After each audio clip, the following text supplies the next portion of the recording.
Well, welcome back to episode 12 of the Business Builders Podcast. I'm with Alex Warner. How's it going? Of Cheeseburger Randy's. So I just wanted to lead and ask Alex, are you Alex? Or are you Randy? Or what? That is the question of 2025 so far. I'm Alex. My business partner is Marcus. So no Randy anywhere. There's no Randy anywhere. Yeah. Randy just sounds better than, like, Cheeseburger Alex's kind of sucks. Yeah. Cheeseburger Marcus's, so you just like Cheeseburger Randy's is like kind of funny and hilarious. Yeah. We were going to name it originally after Marcus's wife Jenny. Okay. And it was actually going to be completely different. Uh-huh. And the more we sat in there and the more we kind of stepped back and like looked at what we actually had to work with, we were like, man, what if we call it this? Mm-hmm. We thought it was really funny. We asked our wives. They said, that sounds like a place where mechanics go to smoke cigarettes. And we were like, perfect. That's it. That's what we're doing. Well, as you're talking, I remember, I don't know if you've watched the movie about the founding of McDonald's. Oh, yeah, the founder. And at the very, very end, the guy's like, you don't even know what makes your restaurant special. And he was like, it's the name. Croc. Nobody likes Croc. McDonald's. So it's silly. As you were talking, it made me think of that. So I'm going to get it right in. Like, I want to know, go over who you are and where you came from and all that. But the main reason I wanted to talk to you, interview you, is your marketing is awesome. Thank you. I think it's, I would consider it, and correct me if you think I'm wrong. Patrick, you correct me. It seems like guerrilla marketing. It is. Does that sound right to you? I mean, like grassroots. I would go grassroots. Okay. What is guerrilla marketing? So let's. If I'm doing something, it's very intentional what I'm doing for my thing specifically. Yeah, I even worked for a marketing company. What is guerrilla marketing? It is an unconventional marketing strategy that utilizes low-cost, creative, and eccentric tactics to promote products or services. It aims to generate a buzz and create a viral effect by targeting specific consumers in unexpected ways. I'd say you're doing real marketing. That's so funny. I thought I thought I was just running a restaurant page and making it feel more authentic by being like the face, And this face is weird and like weird things. You do that. I remember sitting in some of my trainings, and I'm trying to get some of our agents to post and come out of their shell, and it's like if you're non-existent online or on socials, you're almost non-existent, And now I remember saying, I wouldn't even know about this Cheeseburger Randy dude if he wasn't posting, and doing his stuff. So I've used you as an example before. We don't have a sign. We don't have a phone number. Yeah. So we do have a website, though. We have the worst website in existence. Okay, so we're going to take pride. No phone number, no sign. Terrible website. So the website is, we're having you redone finally. It's just a guy doing karate that says, I don't even know what it says anymore. So we're having that redone. But it still won't have a number, won't have anything, won't have online ordering. It'll just be a picture like of what you posted of the pink menu with the disco ball. Mm-hmm. Open 4 to 8. That's it. There you go. Come see us. The restaurant is very much me and Marcus and like what we like. And if I don't like to do something, I'm not going to do it. And if I don't think it's funny, I'm going to like lose interest. And like, we only have 5 or 6 things on the menu. Okay. So to like, here's our burger again. Right. Hey guys, we're open. Here's our, that's okay. like, come eat our burger. Yeah, it's come eat our burger. Like that's boring. So being able to just kind of run it like a personal page. So it is actually a personal page, is the one that I follow. It's a business page. Oh, it's a business page. But I run it like I don't even log into my personal account anymore. Yeah, I post pictures of my kids. So we were scheduling the interview, and Pat was like, "Hey, Randy, you do it so well that it feels like you." That's a compliment, I think. Thank you. So like, your marketing? Do you have like a plan, or are you basically like going off your instincts? I'm going off of, we have a plan for the restaurant, right? Mm-hmm. But like you said, to kind of stay relevant, you got to post stuff a lot. Yeah. The most successful restaurants that I've seen, most of which that I don't even like, I haven't even gone to, but like places that I'm like, damn, this is really cool. Mm-hmm. It's like a restaurant, but it's also you like feel like you know the person who's running the restaurant. Right. So like Mason Hereford, who owns Turkey and the Wolf in New Orleans, he owns a few other restaurants now. Okay. It's just kind of like wild. He photoshops stuff. There's pictures of food, but then it's also like him rollerblading or like him doing other fun stuff. And that kind of keeps me there because I'm there for the story. And you just like that's interesting and you can talk about it more. And it's like a cool place to send somebody because you almost feel like you know the owner even though you haven't even been there. And like, I like that. It's like a personal brand in a restaurant. Yeah, exactly. Like we as real estate agents must have a personal brand. Like that's how people connect with you. And like, what do you stand for? Okay, or is it professionalism? Is it competence? Do you know the market?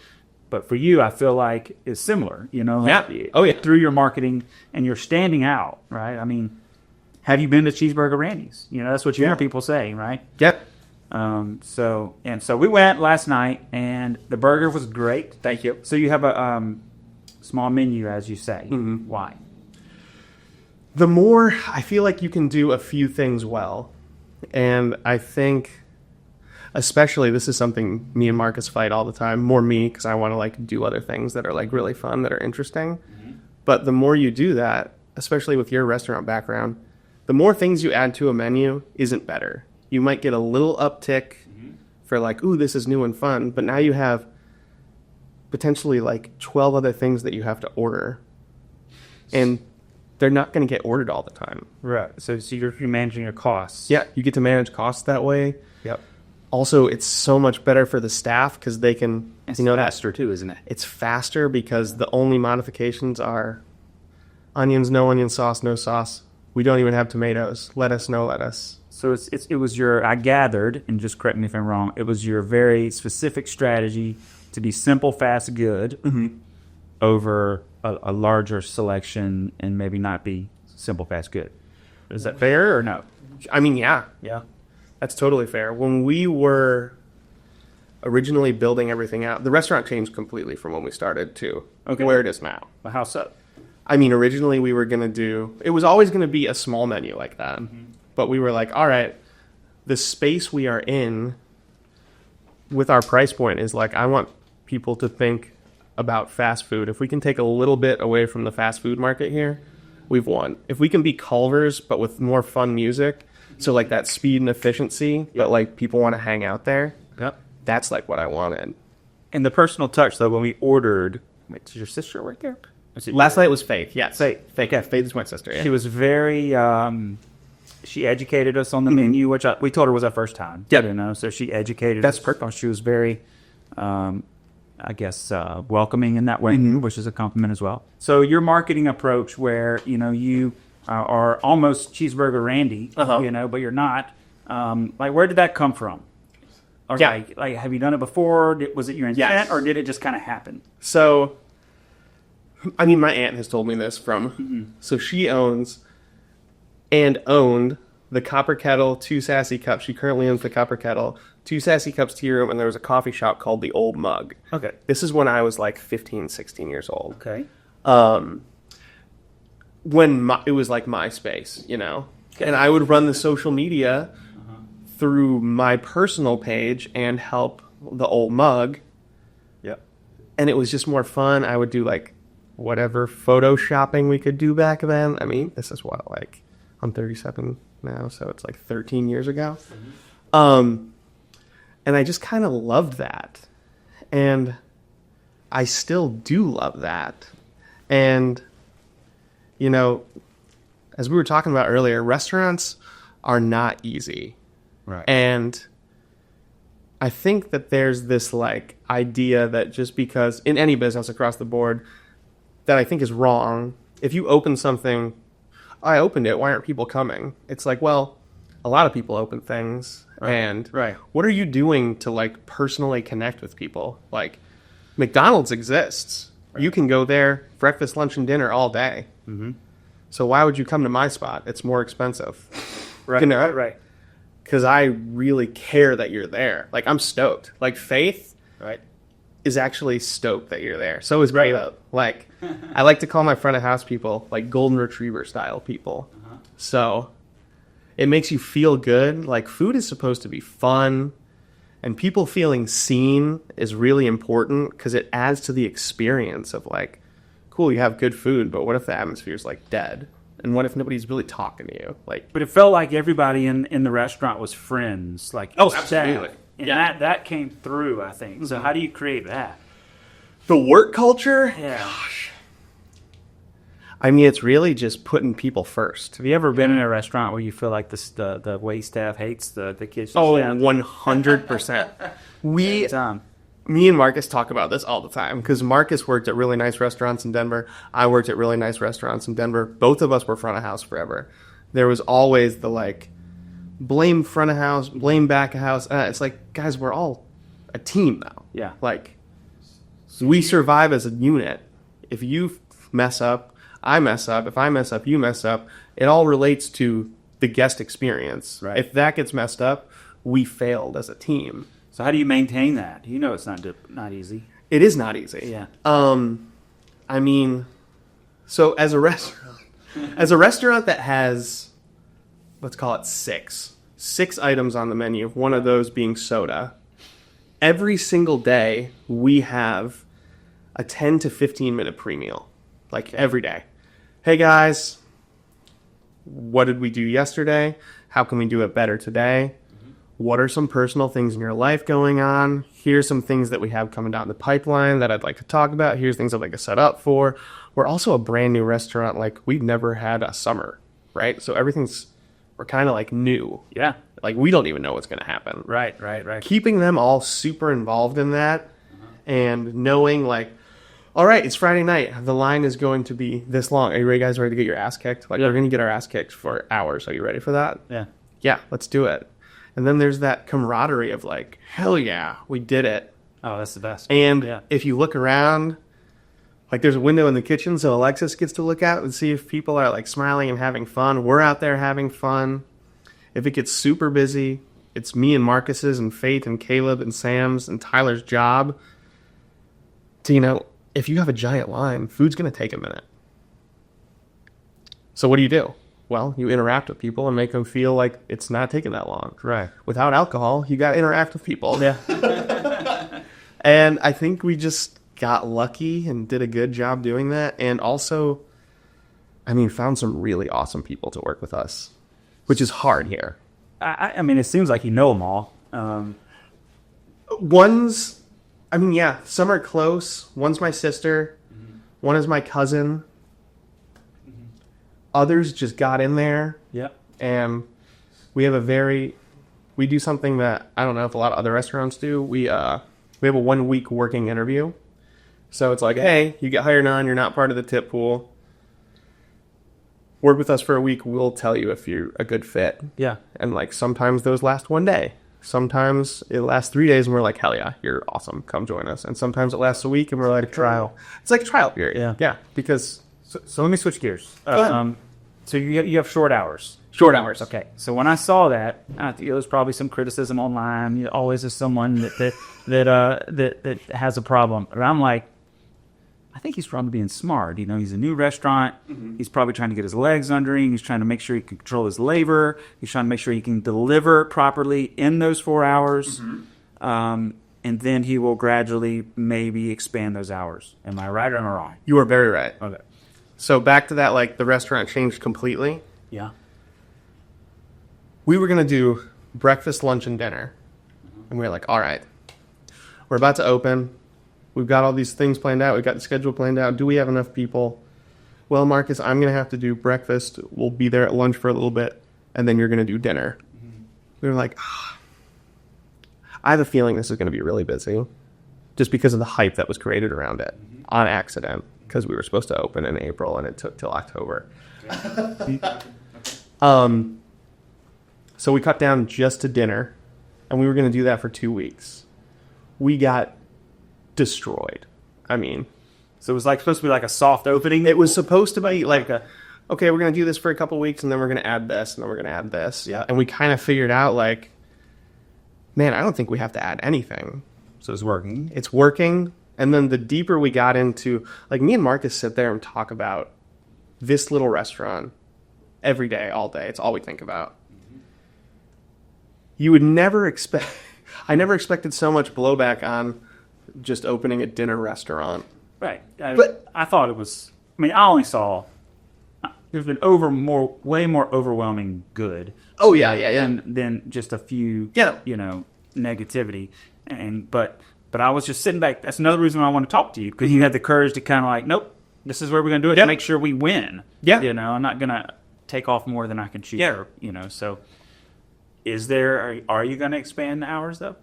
We'll probably expand. So lunch is kind of off the table. Off the table. And it is off the table until we go through a full year.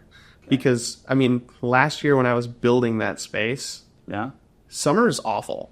Well, you are an outdoor We have space. There's no way to keep people cool. That's a good point. Dinner is also, you can sit there. If the tickets take 20 minutes because the restaurant is full and there's a line, It's a little more acceptable. it's acceptable. Whereas at lunch, everyone's just like, I got to eat, dude.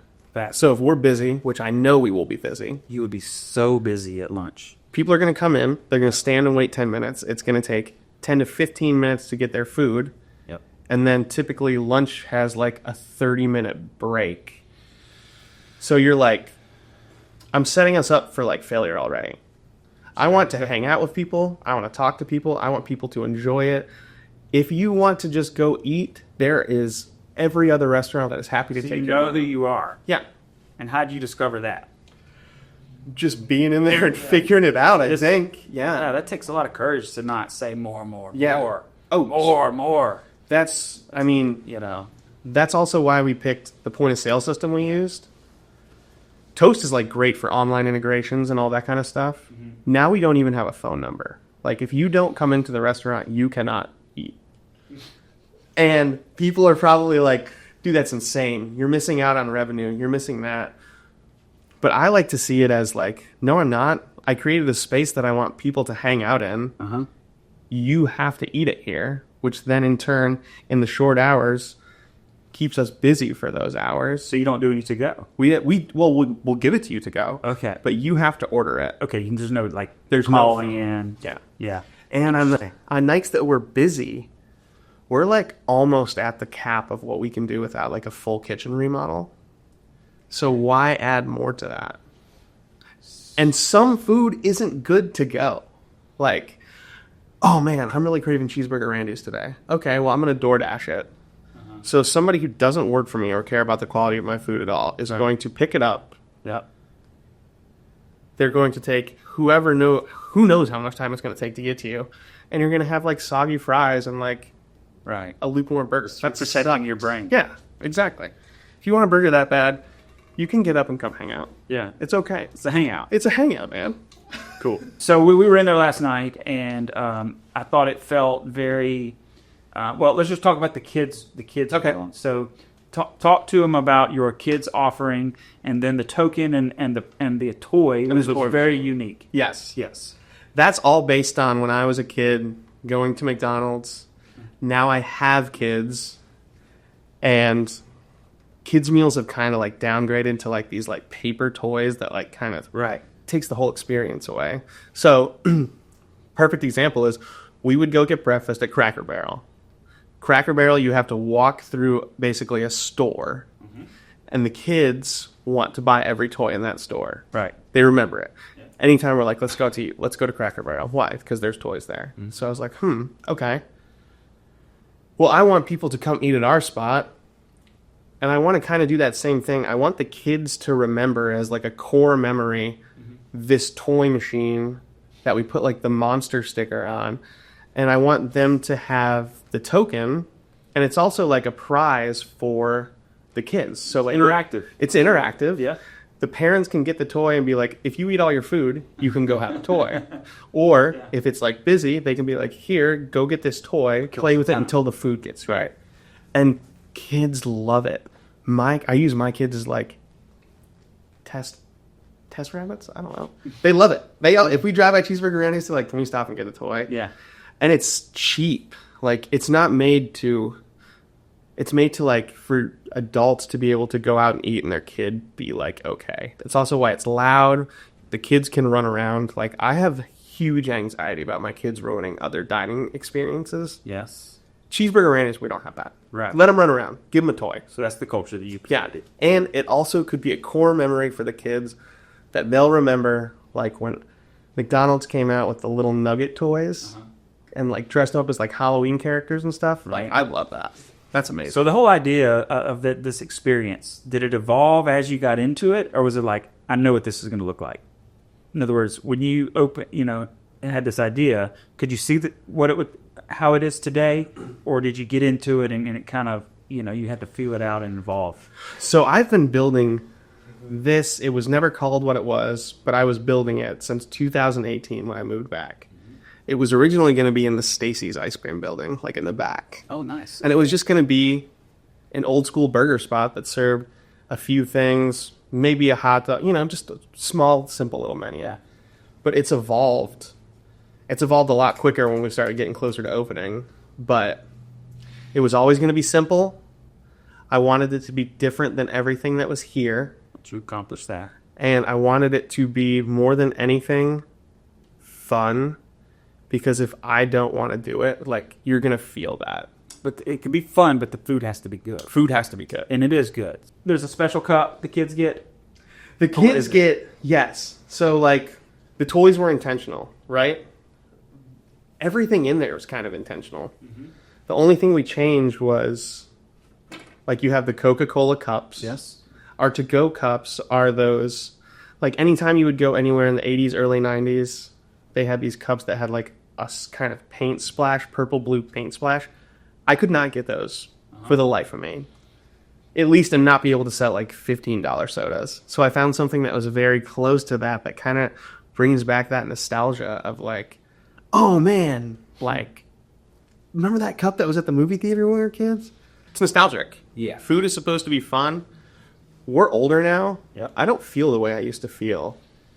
Like, going places when I was younger gave me that, like, this is so exciting. Right. And I want people to come into my restaurant and kind of feel that way again. So you were trying to recreate that. We were trying to recreate that, yeah. Nostalgia. It's all about, like, food is an experience, and remembering how great things were when you were younger, at least to me, is like a connecting to that emotion. So I want to talk about smash burgers in general. Let's do it. Because is that like a new trendy thing? Like, I mean, restaurants have been doing it for a long time. Yes. But were they always called that? Or is this kind of like I think it's a trend. Okay. I think the name is a trend. Yeah. This burger is not... I mean, it's been being made all over the country in, like, tiny little places forever. You're literally smashing it. You're smashing it. You're smashing on the flat top. Smashing beef on a flat top. Yes. Does that make it cook quicker? The way we do it, I'm very particular about it. Yeah. So a lot of people will just smash it. I really appreciate the, like, lacy edges, so it gets, like, really crispy. My wife loves that. The Maillard reaction is what tastes the best. So that, like, when you get a steak and there's, like, a nice brown char on it, that's where the flavor is. So when you smash it, though, are you not losing some of the flavor, some of the juice? No. Okay. So we use a higher fat content beef. Mm-hmm. We smash it down, and we smash it thin enough to where almost the whole thing is that, like, kind of crispy thing, and then... Well, it was amazing. Everything is intentional. If you were to get that with a 80-20 beef or lower, it would just be overcooked beef. So the extra fat makes it juicy. 2 patties you have to have, because 1 patty is just like, once again, it's like a slice of meat. It's like a slice of nothing. Yeah. Cheese, onion, like everything is... Next time I'm getting the slice jalapenos. Dude, the JBC made them so good. I wanted to keep it simple the first time. It's I was like, let's work my way up. That's what I tell Faith and Caleb too. Anytime anyone's new, the cheeseburger, go with the cheeseburger. Yeah, just start slow. Yeah. If you like this, you're going to love everything else. Yeah. Because there's only 2 more burgers. Right. One, which is basically a bacon cheeseburger, but instead of bacon, we use Conecuh sausage because of the cult following around Conecuh sausage and how badass it is. Yeah. Jalapeno bacon cream cheese, one of my favorite burgers in Denver from My Brother's Bar and Cherry Cricket. So no intention of widening the menu. and no intention of lunch. That's for the record there. Keeping it simple and successful with what you're doing there. We will add one more thing to the, probably two more things to the menu. Okay. Outside of beer and wine. Beer and wine. To have beer and wine, we have to have something that you can eat with a fork. So we're going to do a loaded fry. Cool. Right? Yes. And it's going to be, I'll just say what it is. It's gonna, is this going to be like the big reveal? This is going to be the reveal. It's super simple. Yeah. Cheese whiz, diced up jalapenos, and then we're chopping up Conecuh sausage and getting it crispy and putting it over. Yes, please. If you want bacon, do that. Oh, and some burger sauce over the top. Yes. So it's like animal style, but Alabama style with Conecuh sausage. That sounds amazing. And it's so freaking good, dude. It's like... You should have brought some, man. Come in, I'll have you get some testing. Okay. Instead of... So, like, kind of back to that token thing for the kids. Mm-hmm. Here you go. You can either get a little soft serve, or you can get a toy, whatever you want. And then that's interactive for the kids again. And, like, it's something that the parents can be like, if you're good, you get this. Right. You know? Kids love that stuff. Where are you from? What's your restaurant background? Yeah. Did you see yourself doing anything else besides restaurant business? Like, how'd we get here? Where are you from? Originally, I'm from Michigan. Michigan? We moved down here when I was 14. Okay.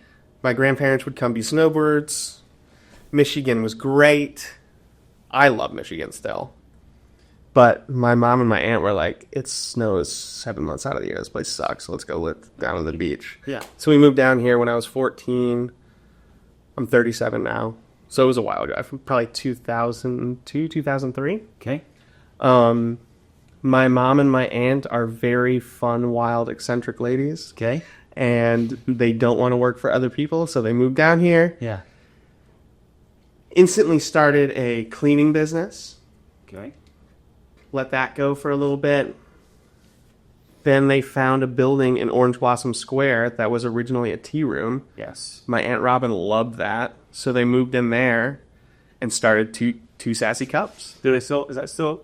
It's not there anymore. Actually, my friend Lindsay, who owned Black Hat Vegan Bakery, that was in front of Cheeseburger Randy's for like a few months until we just needed all the space. Right. She's moving into that space. Oh, nice. Bakery, which is really, really cool. That's cool. No, they own the Copper Kettle now, which is Copper Kettle over by the park. Over by the park. Yeah. The little like hot place. Cool. It's really, it's very interesting. Yeah, that's an area that you can see. You know. Yeah. So, did dishes there. I mean, I was 15. Sounds like you have dishes in the restaurant. Yeah. You help out. I would eat a lot of stuff. And then, I don't know, I was like a 16, 17-year-old living in Foley, Alabama back then. Mm-hmm. It was boring here. I try to tell people, like, everything's it's growing too much. I'm like, Foley in the 90s, there was nothing to do. You had to leave to go have fun. Like, this is not all bad. Oh, yeah. I left multiple times. I left at 18. I moved to Seattle. Stayed till I was 21. Came back. Worked at the Coffee Merchant in Gulf Shores. Coffee Merchant, that's by the police station. That was the Undertow. Well, it was kind of by it. It was like over by where Lickin' Good Donuts is now. And like kind of by the school. It was back in the corner. It was in that building. Where was it? This Coffee Merchant, is that a bar? It was the bar. Yeah. It was originally like a panini shop, and then it turned more into a bar after the owner sold it. That was like when you made a right on, I guess that's Clubhouse, police station on your right. It was to your left for a period of time. It may have been in there first, and then the Undertow went in there, I think. All right. I can't remember. A little bit of history there. A little bit of history. Yeah. So you made your way through the service industry over the years. Yeah. Yeah. Seattle was my first restaurant gig. Came back, started bartending at the Magnolia Court when they opened that. When they first opened it in the hotel in downtown Foley. Okay. So that was my first bartending gig ever. Fell in love with bartending. Still hated Foley. Moved to Denver this time. Me and Marcus met at a restaurant under Chef Frank Bonanno. And just fell in love with like actual real steps of service and like really getting into the knowledge of like food and wine and spirits. Because I mean, I was like 23. Yep. I was like, oh, I've been bartending down here on the beach. And then I went and sat at this place that has like 4 restaurants under him. He was on Anthony Bourdain, and they were like, so tell us about rye whiskey. And I was like, I don't even know what that is. Right. So you got educated. Got on educated. All things bar. All things bar. Yep. Really just found my niche of like, I like making things for people. That's what I like. That's what brings me joy. I can tell. And then doing that, man. Like, just making things for people is what makes me really, really happy. You had a couple other entrepreneurial opportunities in Foley, which landed you at Cheeseburger. It got me to where I am now. Yes. Started a at-home bakery during COVID before we had our first child. That got me in with these people who started a bagel shop in Fairhope called Kind Cafe.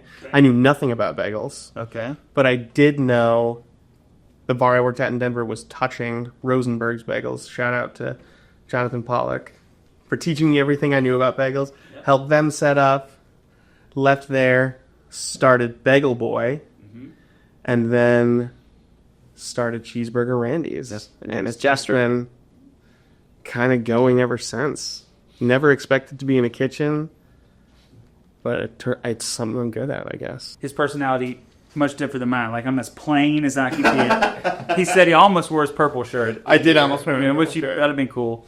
But it comes through in your marketing. So yeah, how did that experience, working or seeing your mom and aunt operate, how did that convey into or more or prepare you for Cheeseburger Randy's? I mean, I think it kind of prepared me. My mom and my aunt are like fully only in it for the community and like what they can do to do good in it. Mm-hmm. So I grew up in that. And that's my whole thing. Like, I love the community. I want as many small restaurants and businesses to like open around us as possible because that in turn makes Foley better. I completely agree. I think there's this thing that like, don't get me wrong, it's competitive and it should be, but you should not be scared of that competition. You should be lifting everybody up around you. If a cheeseburger restaurant opened next door to us, I'd be like sick. Now we get to really kick it into overdrive. Like, I use my social media for things that I think are funny, to talk about the restaurant, and also to post about like other local businesses that may not have the reach that we luckily just started getting. And I think that's really cool. And Foley's been trying, I think if you talk to the powers that be, they've been trying for a long time to get that downtown area revitalized. Oh, yeah. And sometimes you can't just pour money into a situation and just make it work. No. So that's when I saw you doing what you were doing, I thought it was so great because it was creative, it was new, it was different, and I think I'm hoping that what you were doing can propel into some other successes. And I hope. I mean, John Zeros has been there forever. He's been through it since before we moved down here. One of the biggest things I told Marcus was like, because we had an opportunity to go into another building that was a little cheaper, but it wasn't in the exact same spot. And I was like, man, this is when we were kind of going through some growing pains with the building. And I was like, dude, we can do this. It's not going to be the same. This building allows like for a really cool start to like what downtown can be. Mm-hmm. And that's what I want to do. So we pushed it, put everything into this. And I sincerely hope that like us being busier brings more people to John Zero's, and like Colt being right there brings more people down here. And then people will look at the buildings around us and be like, what can we do with them? Well, I'll take a risk. Let's take a risk. If they did it, and then we'll have, in 5 to 10 years, hopefully, I use like Section Street because everyone's familiar with Section Street here. Like, we could have something like that. Just a bunch of fun stuff for people to walk down, and that makes Foley better, especially with the growth. 100%. Like, that's my goal. 100%. Than city council. For years, all the commerce moved south, kind of where we are sitting right now. Yeah. Of course, it's not walkable at all, but all of the businesses grew south, and left, downtown Foley left for dead almost from a commerce standpoint. So, really hoping that changes. I love Cheeseburger Randy's. That's what I saw in 2018. Mm-hmm. I was like, man, because I would come back and visit the family a couple times a year. I've always wanted to open something. To do this in Denver would have been 20 times more expensive in a flooded market. Right. But also, Foley is like, like you just said, there's a downtown that is not being utilized properly. Right. And to get in on that and be able to help the growth is like the coolest thing ever. Like, why do anything else? So, like, our shirts say cheeseburgers. Yeah. They don't say Cheeseburger Randy's. They don't say whatever our address is, 209 South Alston.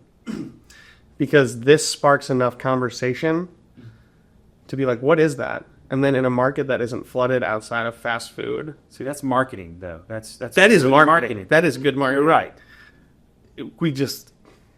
I'm just weird enough to not want to do like mainstream shit that everybody else does. Yes. One of the things I would say is just like, take the risk.